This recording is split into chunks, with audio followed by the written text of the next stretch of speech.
Vuka udle nalamhla kudla kwakho nako kukhona uNkulunkulu lokucabangele ulethile livi lakhe enhlitweni yami ukuthi ngikuhlephulele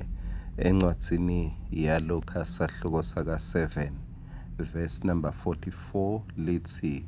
wase ugucukela kulomfati uthi kuSimoni uyambona lo mfati seloku ngingenile lapha endlini yakho awukanginiki emanti ekugeza tinyawo tami kodwa yena sewugeze tinyawo tami ngetinyembeti takhe waze watesula ngetinwele takhe wena awukangemukeli ngekunganga kodwa yena seloku efikile wanga tinyawo tami wena awukayigcobisi ngemafutha inhloko yami kodwa yena sewungigcobise tinyawo tami ngemakha. Bese nje sengifunza amagama lamabili ekucala kuverse 47 lathi ngako-ke lo mfati ungena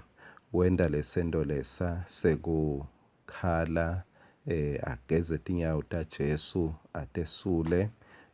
mawufunza lapho ekucaleni makenda lokhu kulo 37 kuye na 38 umuntu losakhuluma emva kwaleso sendo akusuye Jesu ngilomfarisi kanti Jesu ubonakala ngazuthi ubinzile kumbe kulokunye ngazuthi Jesu akamukeli kumbe lokwentiwako akakufuni yini ubinzile nje Jesu sekuze kukhuluma lona lebe kungakafanele kumbe akhulume uma bengingasho njalo kepha siyabona ukuthi kubinza kwaJesu akusho ukuthi akaboni tento takho temusa tento takho teluthando uyatibona Jesu nangi phela sekakhuluma lapha kulama verse lesiwafundzako sewuthi sewungigeze uthi solo ngingenile wena akukho lokwendile ngalama emagama uthi lo mfati lo solo angenile wenda tento leticondzene nami ngco lo mfati sewungitsinzile ngetento takhe tekukholwa uthi Jesu solo ngingenile lo mfati wende nathi into nati uyatibala utinothisile Jesu uthi sewugeze tinyawo tami uthi sewuwange tinyawo tami uthi sewugcobise tinyawo tami ngemakha lo mfati lo akazange athi nami angihambe ngiyolungisa iphathi ngidowendela Jesu kepha wazama ukutitholela ukuthi leli thuba leli lesenginalo nyalo angiyekele konke lokunye kubalisa nekukhonona angisale ngisebenzisa nali lithuba angithole indlela yakami leta ukwenda ngitsinze Jesu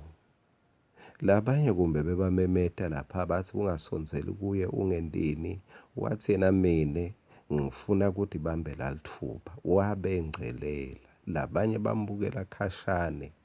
kepha lo mfati wathi mina nginelutho lolo tawungenda ngimtsinze Jesu awu kukholwa lokunjena nebakithi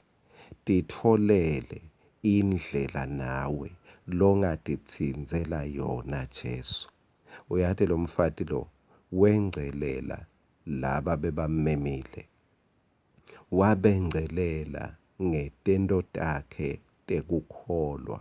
wabengcelela ngeluthando lwakhe la kuJesu akunenzaba ukuthi wena kumbe isigaba sakho singubani la kuJesu akunenzaba ukuthi wena ukholwe emalanga lamangaki iminyaka lemingaki lokukhulu lapha kuJesu sento sakho sekukholwa kuthi tsinzela Jesu ngetento takho tekukholwa Jesu akabukelanga phasi, akashongo ukuthi phela mina ngingilomkhulu uyangibona lapha ngimenyiwe, wena utongigeza ngetinyembeti takho. Kepha Jesu ngiyawathanda nangemagama lengifuna kugcina ngawo, lamagama lathi ngako-ke. Kule tendo talomfati Jesu wabuka kwase kuba khona sinyathelo lasusa. Ngazi ukuthi lo mfati lo kunendo layikhwebula enhlitiyweni yaJesu.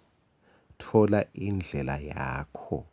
yekwenta kubonakalisa kukholwa kwakho kuJesu. Uthi thinzele Jesu ngandlela thite ngekholwa kwakho utawumangala. Kukhwebuka inhlitiyo yaJesu. Jesu wase uyagucuka uthi ngako-ke.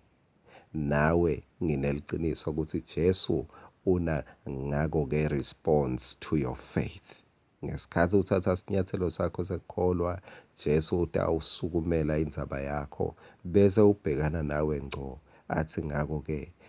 kulesinye isikhathi ungambuka Jesu ukuthi ngathi ubinzile nje, usatenda tonke tinto lotendako ngathi uthulile, kepha ngicela wathi Jesu uyatibala tendo takho tekukholwa. Amen.